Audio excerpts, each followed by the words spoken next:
messieurs, bonjour. Je m'appelle Julie Théa.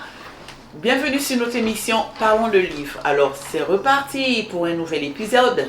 Aujourd'hui, nous recevons Peter Bervor. Nous allons parler de son livre Le pâtissier d'Hitler. Voilà, le titre interpelle. Donc, on est bien curieux de savoir ce qui se passe. Bonjour, monsieur Bervor. Bonjour. Nous sommes ravis de vous recevoir sur Parlons du livre. Oui, moi aussi, je suis très content d'être là avec vous. Avant de parler du livre, Le pâtissier d'Hitler, je vous laisse vous présenter aux auditeurs. Très bien. Écoutez, je suis donc auteur, écrivain. J'ai écrit quelques chansons avant de commencer à écrire des romans. Et donc j'ai écrit Un morceau d'étoffe, qui a été tourné avec un clip, et une autre chanson, Pourquoi les hommes pleurent, qui a été interprétée par un chanteur aux Émirats Arabes Unis. Voilà. Et à la suite de ça, je me suis mis à écrire un premier roman, Les larmes de la colombe, et puis après donc le pâtissier d'Hitler, le livre dont on va parler. Voilà. Ah d'accord, alors c'est pas le baptême. Mais on voit que la plume elle est vraiment habituée à écrire. Parce que le récit est tout simplement génial. Beau récit. Ah. Voilà. Merci. Le style. Alors maintenant, l'histoire. L'histoire est extraordinaire de ce monsieur, de votre grand-père. Je suis parti d'une correspondance que j'ai retrouvée par mon père. Donc d'une correspondance entre ma grand-mère et mon grand-père. Donc que j'ai retrouvée. Et à partir de là, j'ai brodé une histoire. Donc, voilà. C'est quelqu'un d'extraordinaire, hein? Bertrand Fernand. Alors, faites un petit briefing aux auditeurs, leur dire qui est Bertrand Fernand. C'est mon grand-père, il va être confronté en fin de compte à la guerre, malgré lui, puisqu'il a déjà fait son service militaire, et donc il va être rappelé, et il va donc partir au combat. Et malheureusement, comme on sait dans l'histoire, la France va être battue rapidement par les Allemands. Et là, donc il va revenir en France. Et à partir de là, il va rentrer dans une sorte de résistance. Et malheureusement... Voilà, il se retrouve... voilà, c'est ça. Donc, vous savez, quand on voit le livre Le pâtissier d'Hitler, on s'est dit, bon, alors... On prend le livre, on commence à le lire, on voit, c'est un Français. Comment ça se fait, il devient le pâtissier d'Hitler, tout ça. Bon, au lecteur, ce sera au lecteur de découvrir. Hein, au départ, il est pâtissier dans un grand restaurant à Paris. Et malheureusement, comme on sait, les Allemands occupent les hôtels, les restaurants, il va côtoyer des Allemands. Et à un moment donné, bon, ça va mal se terminer. Oui. Écoutez, le livre est vraiment, comme je dis, génial, instructif, tout ça. Ça nous ramène effectivement dans la période de la Seconde Guerre mondiale. Hein. Voilà, 39-40. Et, ah là là, qu'est-ce qu'on revoit tout ça. À l'époque déjà, il fallait enrôler tous ces jeunes. On reçoit la convocation. La France, à un moment donné, est débordée, en fin de compte. Elle ne s'attend pas à que les Allemands soient si forts. Et... c'est la débandade, c'est l'exode, et tous ces Français, tous ces militaires vont se retrouver en fin de compte à Bordeaux, qui devient la capitale pendant un petit temps, et de là ils vont être démobilisés, et il va reprendre une vie dans une France occupée, quoi. Oui, waouh. C'est vraiment, vous savez, le récit, c'est un beau récit, et puis c'est tellement bien écrit qu'on voit tout de suite le tableau. On voit le tableau, ça nous rappelle les livres d'histoire, tout ce qu'on a étudié, hein, effectivement au lycée, tout ça, la Seconde Guerre mondiale, la débâcle française. Voilà. Oui, l'Allemagne qui envahit la France, l'occupation, Paris sous occupation allemande, du moins Paris, la France, sous occupation allemande, ça a duré 18 mois à peu près. Oui, et surtout, lui, il est quand même parisien, quoi. Il est parisien, donc c'est surtout concentré sur Paris, puisqu'il reprend sa vie, il essaye de reprendre de revenir à la pâtisserie. Mais c'est compliqué. Reprendre une vie quand l'occupation, quand il y a les drapeaux allemands qui sont partout. Oui. Enfin, les drapeaux nazis, si on va pas dire allemands. Oui. Vous savez, c'est bien parce qu'il y a tous ces petits détails de sa vie.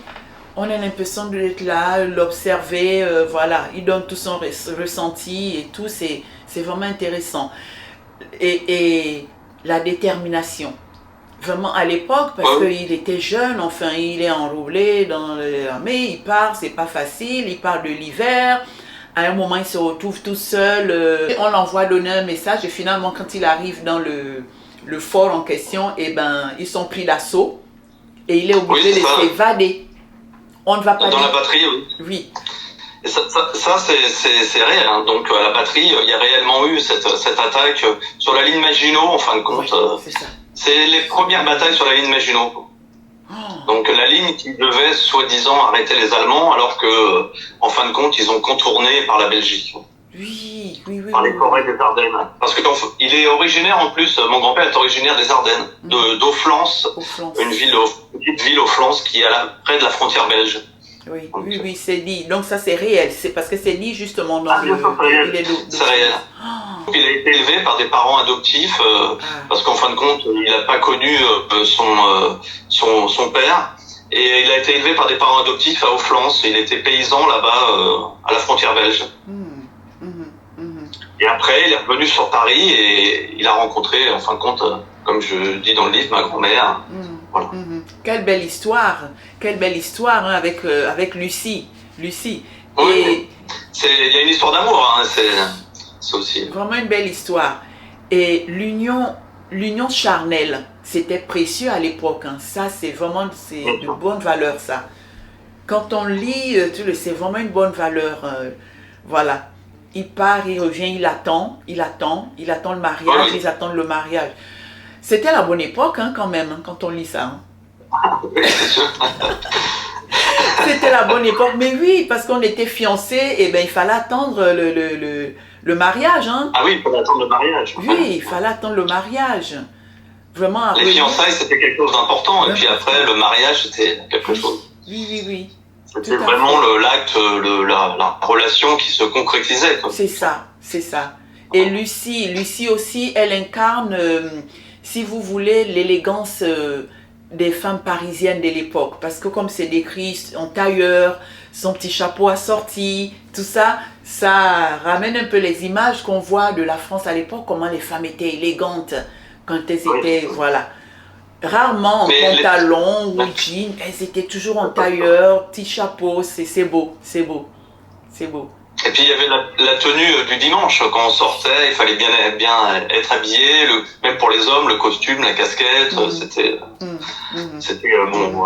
un respect aussi pour la personne avec qui on était, c'était important. C'est important. Il y a un moment émouvant, Fernand, quand il sait qu'il va partir à la guerre, alors il dit de sa chambrette, il fait son petit courrier. Vraiment un moment émouvant, hein. Attendez, je vois que c'est la page 25. C'est juste Mimi, quoi. Alors c'est comme son petit testament, vous savez. Il dit, voilà, je termine, il fait sa petite lettre parce qu'il va partir sur la ligne Maginot, hein, il va aller à la guerre et tout. Et puis il dit, ainsi, je donne le peu de biens que j'ai pu économiser à ma bien-aimée, n'ayant plus aucune famille et n'ayant plus aucune nouvelle de mon frère. Je termine quelques mots d'amour en lui expliquant qu'il faudra m'oublier et qu'elle aura encore toute la vie devant elle pour fonder une famille.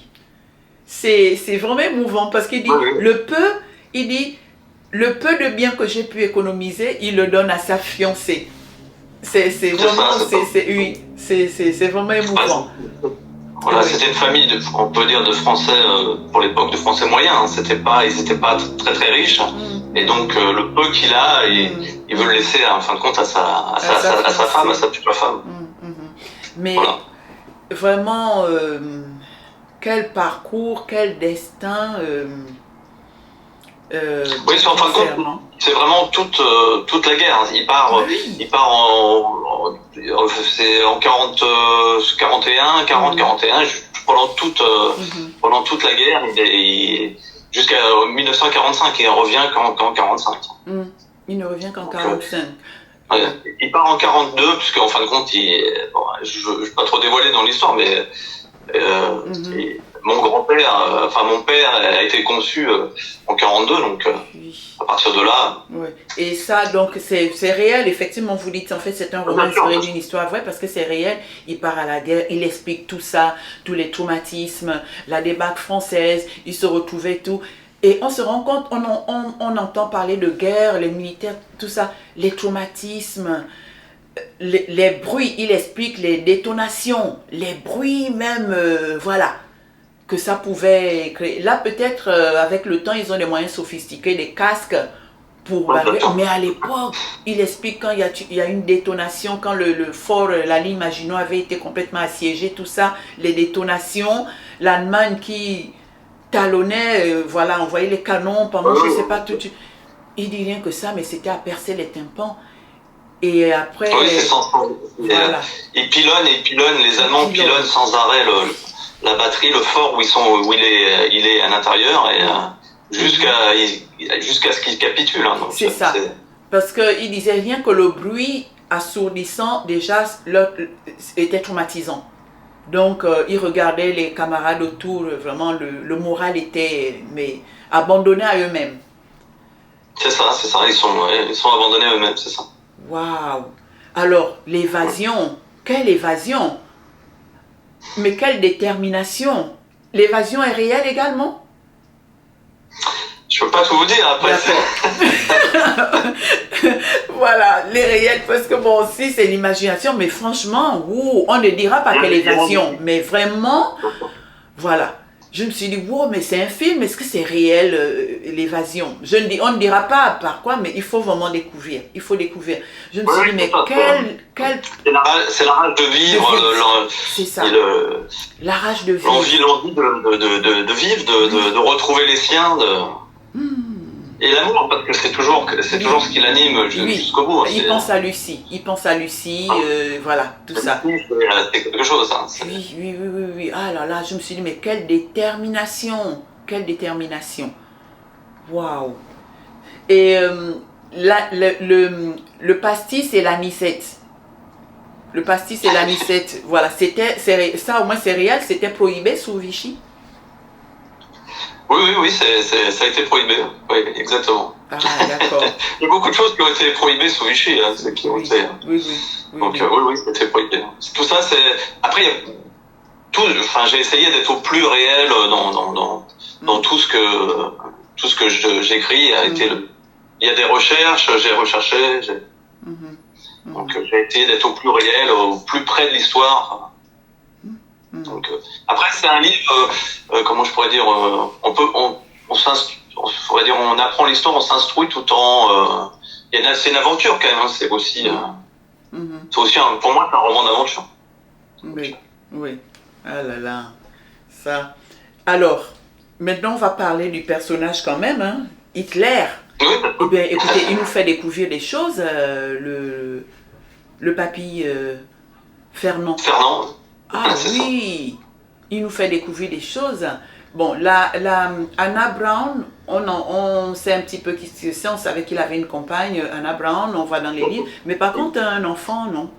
Ça, on sait pas. Oui, il y a cette suspicion de cet enfant que personne, en fin de compte, n'arrive à savoir. C'est réel aussi, hein.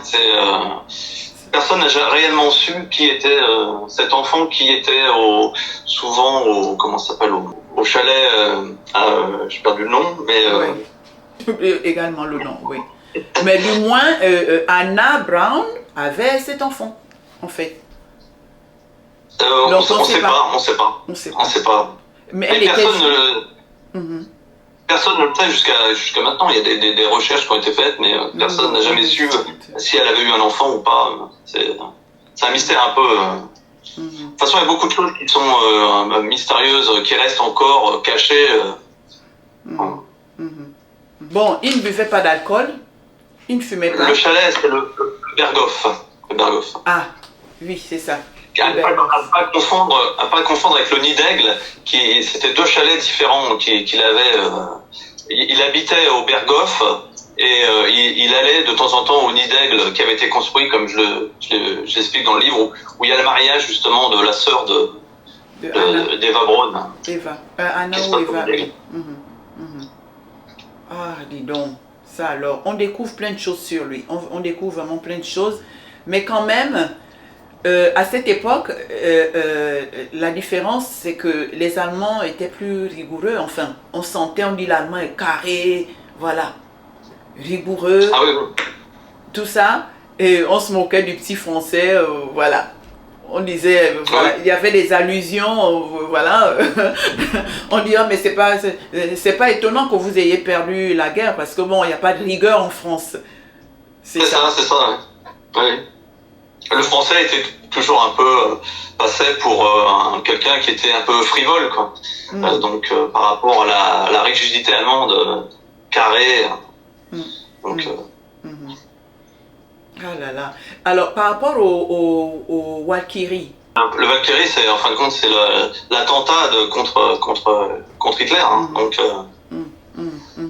parce que en fin de compte, il y a plusieurs soldats allemands qui ont essayé de faire de tuer Hitler, hein, de faire un attentat contre lui, mais malheureusement, à chaque fois, c'est un échec.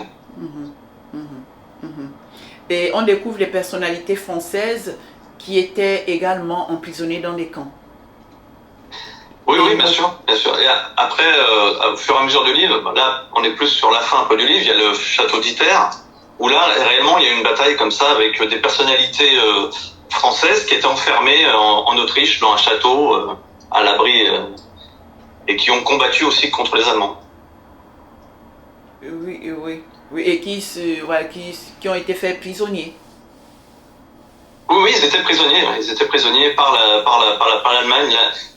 Comment on peut dire que Hitler s'en servait un peu comme monnaie d'échange avec le gouvernement français. Quand il écoutait les conversations, donc Hitler se disait investi d'une mission divine. Oui, bien sûr. Oui. De toute façon, il a toujours été un peu habité par je ne sais quoi. Hein, c'est créer un nouveau régime, régner 1000 ans. C'était quelque chose. Ouais. Oui, il était habité, sûrement. Enfin, après, je peux pas me Oui, c'est prononcer. ça. Non, voilà. Parce que il parlait un petit peu allemand. Enfin, il comprenait un petit peu allemand, le papy. Mais bon, au moins on retient que le savoir-faire culinaire français est légendaire, finalement. C'est ça. La gourmandise est un vilain défaut et Hitler va la prendre à ses dépens. Donc. Oui. Ça. C'est étonnant hein, de savoir qu'il ne buvait pas, il ne fumait pas, il buvait de l'eau chaude pour se mettre en appétit. Genre de tisane. De l'eau chaude pour se mettre en appétit. Ouais. Wow. Mais quel parcours, quelle vie, Fernand. À un moment, il parle du train spécial d'Hitler qui s'appelait l'America. C'est ça. Mais il y a une raison pourquoi ça s'appelait l'America ou c'est... On dit que le train après a changé de nom quand la guerre a commencé. Je le précise dans le livre. Après, mais à l'origine, le train s'appelait l'America. En fin de compte, il était fasciné par les États-Unis, Hitler au départ. Il aimait les États-Unis, mais après, même avant la guerre, il y a des relations qui sont très bonnes avec les États-Unis. Donc, Et donc son train s'appelait l'America. D'accord. Mais quelle époque, franchement, la France a vraiment subi. Hein. La France payait à l'Allemagne les frais d'occupation. Oui, bien sûr. Ouais. Oui, c'est ça. Ouais. Et donc, elle était aussi donc obligée d'envoyer de la main-d'œuvre humaine, hein, bien sûr, pour travailler là-bas. Ouais. Non, mais vraiment, c'est c'est même instructif, ce livre.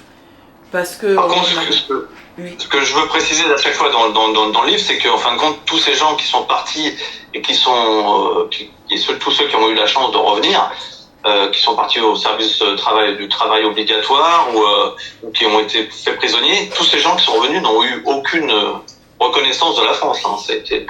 Oui. Mais regardez, rien que quand on lit l'histoire de votre grand-père, parce que ça, c'est pas un film, c'est pas une fiction, c'est quand même l'histoire de votre grand-père. Avec ce qu'il a fait à la guerre, on imagine qu'il y a beaucoup dans ce genre. Quelle récompense finalement se dit? La question qu'on se pose vraiment, c'est ingrat comme, je sais pas, comme travail, être militaire, quoi. Je sais pas, c'est vraiment ingrat. Et en plus, à l'époque, bon, il n'était pas vraiment militaire, il vivait sa vie. Allez, on les prenait comme ça. Fallait aller combattre pour son pays. Et puis à la fin, beaucoup sont rentrés et ont tout perdu. Il y a dans l'anonymat complet. Oui, bien sûr, bien sûr. Bah, il y en a qui ont perdu leur. En fin de compte, il y a eu leur famille, hein, leur femme, leur. Oui. C'était. Oui. Et beaucoup n'avaient plus de nouvelles d'eux. Bon, ils pensaient qu'ils étaient morts ou qu'ils avaient été disparus. Donc, beaucoup ont refait leur vie. Hein. Donc, des femmes avaient refait leur vie, sont revenues et ils n'avaient plus rien. Donc. Ils n'avaient plus de métier, plus de travail, plus de. Vous savez, même maintenant, quand on regarde les militaires, bon, apparemment, il paraît qu'ils ont des pensions à vie, je ne sais pas quoi, mais beaucoup, quand ils reviennent de guerre, sont traumatisés. Beaucoup reviennent, ils n'ont plus la famille, ils n'ont plus ça. On se demande s'il y a vraiment un suivi, ne fût-ce que psychologique, pour ces personnes-là. Parce qu'avec les traumatismes qu'ils subissent pendant la guerre, Fernand... à l'époque, il n'y en avait aucun, il n'y avait pas de psychologue. Hein. Quand ils revenaient, ils étaient livrés à eux-mêmes. Donc... Et mon grand-père a été blessé, comme je le précise dans le livre. Il a perdu quasiment l'usage d'un œil. Donc, il avait des lunettes double foyer sur un œil. Il était. Non, mais c'est un beau livre que vous faites. C'est parce que c'est vraiment un hommage à toutes ces personnes qui sont parties à la guerre et puis qui sont revenues et complètement dans l'anonymat. Avec tout ce qu'ils ont subi, les traumatismes, les pertes, voilà, comme on dit, qui n'ont plus de famille, qui n'ont plus tout ça, et ayant combattu pour leur pays, mais qui malheureusement, voilà. Exactement. Beaucoup ils ont tout perdu, quoi. C'est pour la patrie, en fin de compte, pour la France. Pour la France, voilà. Ils ont combattu pour leur pays, mais rien, ni récompense, ni... Enfin, comme vous dites, j'ai vu un moment dans le livre, vous dites des héros anonymes, et c'est vrai ça. C'est des héros anonymes. Et votre grand-père, je crois qu'il est né en 1901, Fernand. C'est ça, c'est ça. Oui. Et en plus, on se rend compte qu'il partait, mais vraiment jeune. Il partait jeune. Il partait, voilà, en cette guerre vraiment très jeune. Avant, c'est quoi la purée de rutabaga? Vous parlez d'une purée. Oui. Qu'est-ce que c'est? C'est une spécialité. La rutabaga, c'est un genre de... C'était à l'époque un peu... C'était comme une pomme de terre, comment on peut dire, pas chère, quoi. Une pomme de terre bas de gamme. Donc, et avec le rutabaga, il faisait un peu de tout. Hein, donc, c'était la nourriture de base, quoi. Le rutabaga, voilà, c'est vraiment écrit. Écoutez, il y a des moments forts, dans le livre que j'ai relevé.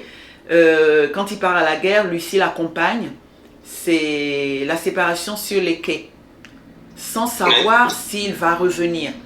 C'est que, vous savez, le livre est vibrant.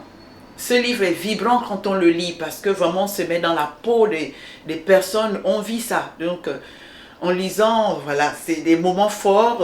Lucie l'accompagne à la gare, puisqu'il part, il ne sait pas s'il va revenir. Il ne sait pas. Il ne sait pas, comme il disait, vous avez écrit, il ne sait pas si c'est un adieu ou un au revoir. J'ai bien aimé ça. C'était ça. Malheureusement, comme beaucoup dans des conflits, on peut comparer ça malheureusement même aux conflits qui sont actuels, hein, on va dire en Ukraine, où les gens partent et malheureusement disent adieu à leur famille, à leurs femmes, à leurs enfants. Et, sans savoir si c'est... la cathédrale Notre-Dame de Laon, quand vous dites ça, vous dites c'est Laon? Laon? Comment vous appelez cette ville? La cathédrale Laon. Oui. Ouais. C'est bon, elle est toujours en place? C'est un monument... Oui, c'est en place, elle est toujours en place. Monument gothique, oui. Elle n'a pas brûlé, elle n'est pas comme la Notre-Dame de Paris. Ah. Ben ouais, heureusement, parce que vous en parlez bien, c'est effectivement un monument gothique, vous dites. Un monument gothique. C'est une des plus grandes cathédrales. Hein. Je crois qu'elle est plus grande, plus importante que la cathédrale que Notre-Dame de Paris. Mhm. Mhm. Ah là là. Donc, alors, aux personnes qui nous regardent, vraiment, découvrez ce livre, le pâtissier d'Hitler. Hein. Le livre déjà, voilà, interpelle parce qu'on s'est dit le pâtissier d'Hitler, c'est un Français. Comment ça se fait? Il devient pâtissier, tout ça. Vraiment, lisez le livre, découvrez cette belle histoire. Et ce personnage, hein, son petit-fils, vraiment lui rend hommage aussi bien à lui qu'à toutes ces personnes qui ont combattu pour la France à l'époque, sachant que ce n'était vraiment pas facile. L'armée française est maintenant équipée, c'est une armée moderne, mais lors de la Seconde Guerre mondiale, c'est historique. Quand on parle de la débâcle française, on se rend compte qu'ils étaient tellement sous-équipés. Il y a un livre que j'ai même lu où on disait qu'il y avait une arme pour deux. Il y avait une arme pour deux. Je pense qu'ils avaient une grande armée. Ils s'appuyaient encore sur la victoire de 14. Donc ils avaient une grande armée, mais une armée mal équipée, vieillotte en fin de compte. Et alors que l'Allemagne avait vraiment été moderne, avait tout misé sur l'armée, un grand modernisme. Et en fin de compte, ils se sont vite fait déborder par les Allemands. Même l'aviation, les tanks. Nous, on avait des tanks plutôt archaïques. Et eux, ils avaient des Panzers, des tanks modernes. Et en fin de compte, en 3 semaines, ça a été la débâcle. Hein. L'armée a été livrée complètement elle-même. Parce qu'elle avait aussi des généraux qui étaient âgés. Donc, oui. Des héros de la Première Guerre, mais malheureusement... Mauvais souvenir. Mauvais souvenir, hein. C'est vraiment une mauvaise passe dans l'histoire de la France. Alors, maintenant, l'Allemagne, Hitler, il s'est fait avoir finalement. Pourquoi? Parce qu'il ne pensait pas au débarquement des Alliés. Il pensait que ça allait se faire dans le nord, le Pas-de-Calais. Oui, il pensait que ça allait être dans le Nord-Pas-de-Calais. Pour lui, la Normandie, c'était pas possible. Donc, pour lui, les Alliés allaient débarquer au plus près, en fin de compte, où il y a le moins de distance par rapport à l'Angleterre. Donc, pour lui, c'était le Nord-Pas-de-Calais, c'était pas la Normandie. Donc, en fin de compte, quand le débarquement commence, pour lui, il est persuadé que c'est un leurre. Ça ne va pas se dérouler là. Après, heureusement qu'il y a des erreurs. Donc, heureusement. C'est ce que j'ai failli dire, qu'heureusement, il y a des failles. Il y a toujours des failles, hein, quelque part. On finit par... parce que sinon, oui, mais vraiment, quelle folie. Je pense qu'à un moment donné, il est confronté aussi à plusieurs fronts, hein, entre le front il y a le front de l'Est aussi avec les Russes qui sont de l'autre côté, donc c'est difficile d'avoir 2 fronts en même temps. Je pense que c'est ce qu'il a perdu aussi, hein, donc, et puis c'est cette folie, à un moment donné, un peu la folie des grandeurs, donc de conquérir le monde. Donc, après, s'il s'était arrêté à un moment donné, peut-être que, pour lui, ça serait mieux déroulé, mais ça serait mieux terminé. C'est ça. Et puis, vous savez quoi? On se rend compte que dans sa folie, il a toujours eu des collabos, quoi, des personnes qui, voilà, à un moment, vous dites que l'argent n'a pas de couleur. Parce que beaucoup fermaient les yeux quand même sur ce qu'il faisait, parce qu'ils s'enrichissaient derrière. Vous savez? Bien sûr, bah oui. Oui. Oui, bien sûr, mais il y a même au début de la guerre, après, il y a d'autres pays qui s'enrichissaient aussi et qui faisaient du marché avec l'Allemagne, hein, donc. Après, c'est ce qu'on dit, l'argent n'a pas d'odeur. N'a pas d'odeur, c'est ça. L'argent n'a pas d'odeur. Alors maintenant, le général de Gaulle et le maréchal Pétain. Beaucoup de personnes se demandent toujours, alors pourquoi il avait préféré aller, on dit, combattre en Angleterre. Laisser la France et aller combattre en Angleterre. Oui. Voilà,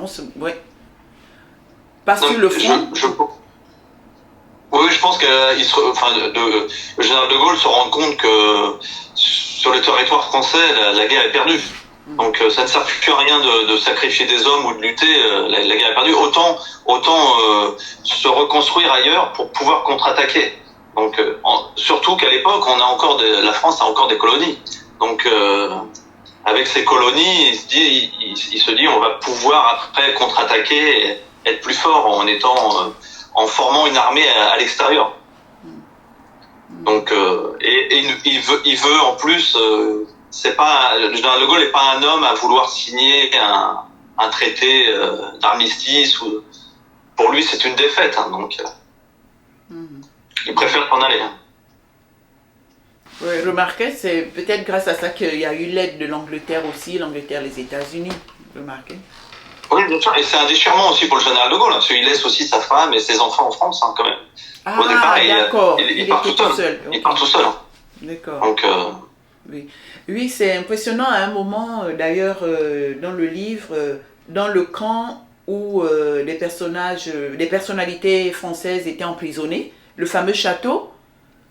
oui, Et ben, il y avait donc la sœur de...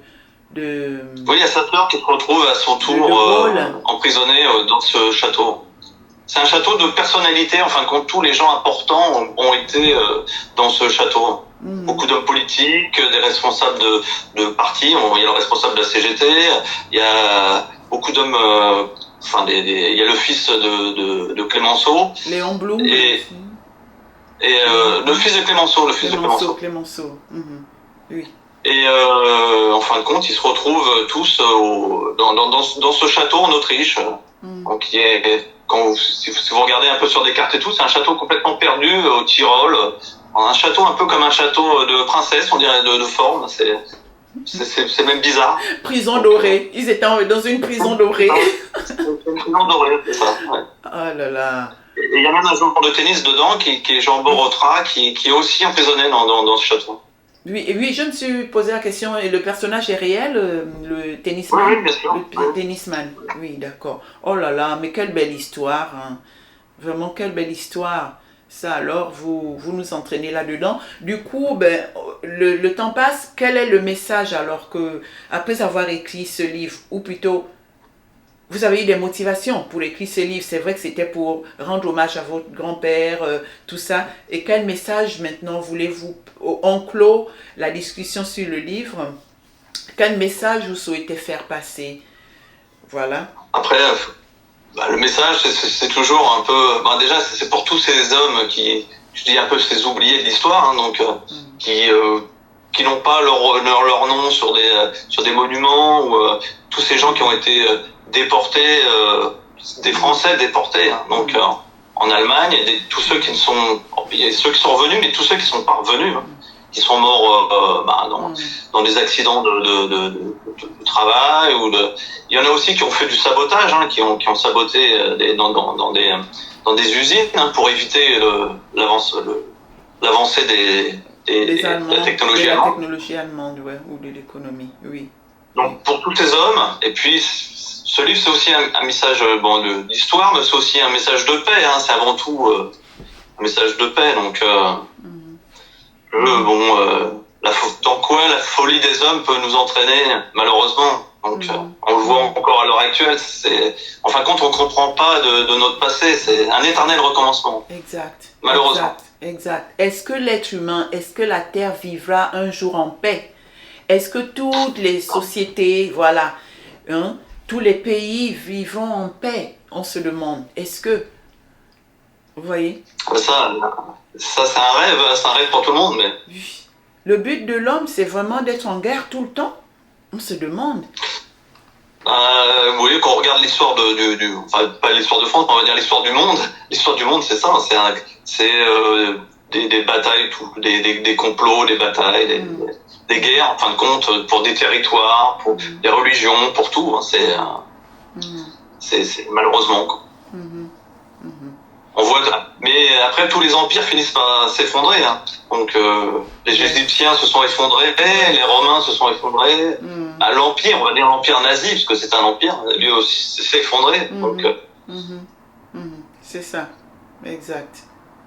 Oh là là, donc, ça, vraiment très très beau récit. Mesdames et messieurs, découvrez donc le pâtissier d'Hitler de Monsieur Peter Bervor. C'est un beau récit, on ne s'ennuie pas, le livre paraît volumineux, mais il se lit très vite parce qu'il a une écriture limpide. non seulement l'écriture est limpide, mais l'histoire est tellement captivante. L'histoire de Monsieur Fernand, voilà, captivante, un personnage très vivant. Vraiment, vous le faites vivre, votre grand-père, dans le livre. Il nous entend dedans, dans ses pensées, il est toujours en action, voilà, la détermination qu'il a et tout, c'est impressionnant. Il a vécu combien d'années? Il est né en 1901. Je l'ai connu en fin de compte pendant. Il a connu ma naissance pendant un an, donc voilà. D'accord. Je l'ai connu pendant un an. Mais bon. Après, je ne vais pas vous dire mon âge. Hein, oui, non. Surtout pas. Surtout pas. C'est quelqu'un qui a vécu en direct, qui a vu Hitler dans son intimité, si on peut appeler ça ainsi, autour de sa famille. Tout ça, le pâtissier d'Hitler qui faisait sa cuisine. Et là, sur la pochette, je vois qu'il y a la cuillère, la cuillère, pochette oui. Et le sigle. Vous le dites dans le livre. Exactement. C'est le seau. En fin de compte, parce que toute la vaisselle des nazis était marquée, en fin de compte, de la croix gammée. Je peux vous montrer même sa cuillère qu'il a ramenée. Donc, voilà. Je vous la montre. Oui, on avec voit. Le sigle. Voilà. Ça c'est... C'était sa cuillère, donc, voilà. Ah oui, là, écoutez, témoin oculaire, hein, on ne peut rien dire. Il raconte Exactement. bien tout. Témoin oculaire. Et je peux vous montrer aussi, donc, vous voyez la correspondance qui était dans une boîte en fer avec les lettres. Les lettres qu'il écrivait à Lucie. Les lettres qu'il écrivait. Je peux vous montrer une lettre, vous voyez, écrit à. Ah oui. Écrit au crayon, voilà. Waouh. Elles sont intactes, hein? Elles sont intactes oui, depuis. Voilà. Waouh, c'est magnifique. C'est tout simplement magnifique. Merci à vous pour ce partage. Merci. Mesdames et messieurs, découvrez ce personnage. Vraiment découvrez-le. C'est d'autant plus important encore que c'est pas une fiction. Voilà, même s'il a rajouté des détails, voilà, pour romancer, mais le fond de l'histoire est là. Ce personnage a vraiment existé, comme toutes ces personnes qui sont parties à la guerre à l'époque, que ce soit la Première Guerre mondiale ou la Seconde Guerre mondiale, on le sait, c'était tout simplement horrible, vraiment horrible.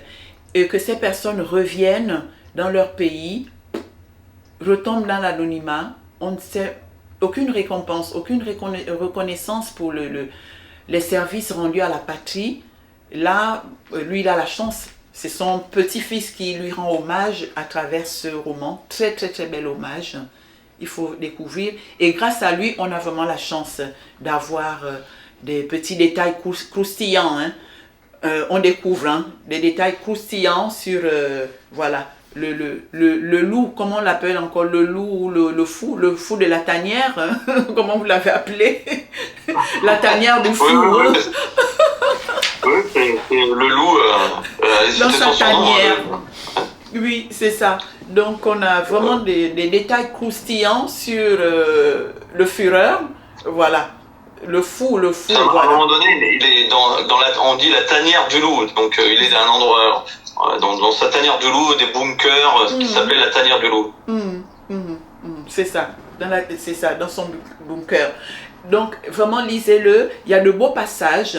Bon, on ne peut pas tout le lire. J'avais noté plein. Les prisonniers, il fallait envoyer des courriers. Il y avait des règles à respecter. Tant de courriers par-là, tant de courriers par-là.